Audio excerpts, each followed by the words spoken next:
I just thought of coming up here because I know that it's been a while since the last time I came up here. So I think last week I said that I'm going live every Saturday on Facebook.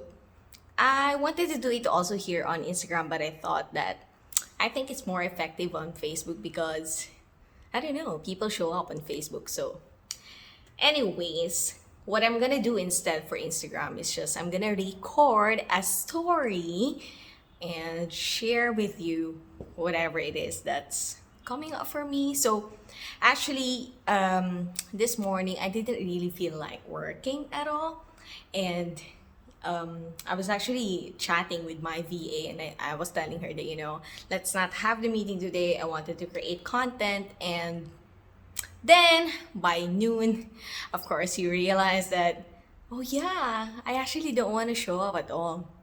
And then I actually remember that I mentioned that last week that I'm gonna host live videos on Facebook every Sunday. I mentioned previously that it's Saturday, but it's actually every Sunday because that's my business day.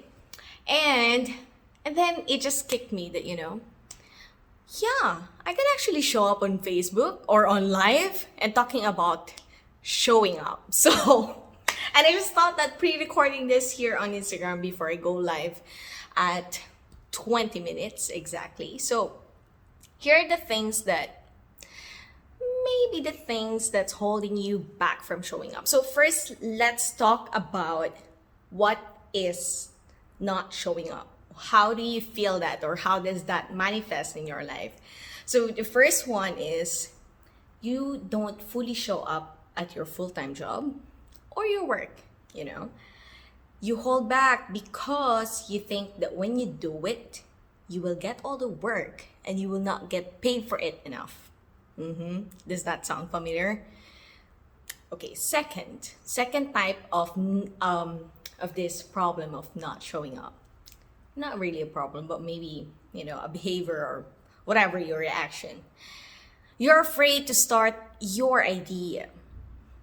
For example, you're afraid to show up to start that blog, to start that podcast, to start that business, because when you do, other people will look at you, especially your friends, your family, and they're gonna start, you're already thinking that, oh, what will they think of me if I start that, And believe me, I'm also just starting out. Well, not really. I started 2 years ago, so 2 years, 3 years, whatever.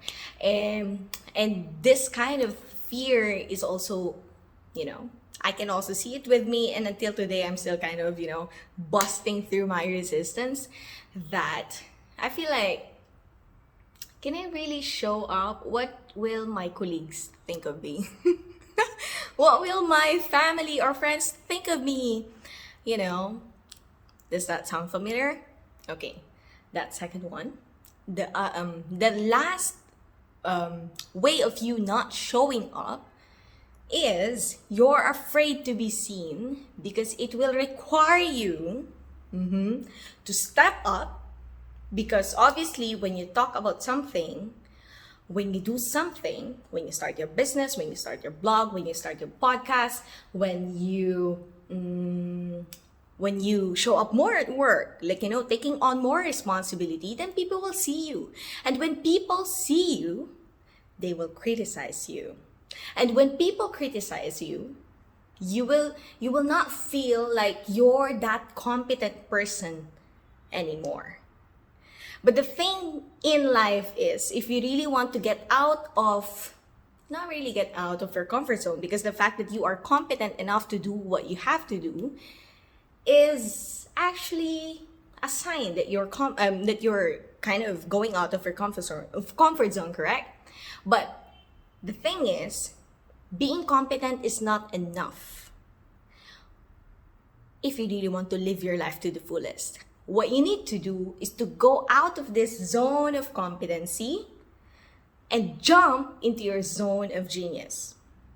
It's actually based from the book The Big Leap by Gary. I can't remember the surname, sorry for that. So Yeah, so these are like the kind of things that's holding you back from actually showing up because you have a fear of being seen, you have a fear of being criticized, which is actually, required for you in your next level as to level up basically. So what most people don't know is success actually requires you to fail spectacularly. I repeat that again. Success requires you to fail spectacularly. It doesn't mean that you have to fail like, okay, fine, whatever you launch there, whatever you say out there, it's gonna fail, whatever. No, it's not like that. When I say fail, it's spectacular. So if you think about the word spectacular, what does that mean? Spectacular means something that, it can be utterly good or utterly bad, but, kind of entertaining. At least for me, that's what I meant by that. So basically, success is like that. And I can't remember if for many years of my life studying the lives of many successful people, I can't remember any successful people who hasn't shared any of their failure or, the bad decisions that they made. This is not to say that you have to keep making bad decisions for you to succeed, but, the intention of you, like the intention or the bravery of you to just be open in that possibility that you can actually, you know what? I can fail and it's good because I'm trying something new. Right? So, yeah, that's one. So, anyway, so how do you show up when you don't feel like it? So, we're going to cover three things. First is for your work, and second is for your job, and third is for yourself. Okay. So, number one, you have to get comfortable of being seen. So the antidote to the fear of being seen is actually, instead of you focusing, oh, how can I show up more at work? How can I get out of my comfort zone more? And I think people whom I have worked with knows this about me, that when I also started out, I'm like, I'm so introverted and I'm like, I am just gonna shut everyone. I'm very shy, and until now I don't know if you guys see that, but yeah, so fear of being seen, instead of you looking out for ways or for you to be more seen, you have to think more of how you can serve better, right? Because at the end of the day, all of these things that we are feeling that we're lacking of showing up is actually rooted to the fact that we just want to serve better, right? You want to show up more for your work because you want to serve better, and you want to not only serve better your company but also yourself in actually fulfilling that self-actualization part of you that's missing, and also for your family, right? So don't focus on how you can be seen, you have to focus on how you can serve more. So that's the first one. Second, you have to really get clear on your goals and who are you doing it for. Because oftentimes we just live life like, what is my goal? Or maybe you have a goal, but you don't really know who are you really doing it for.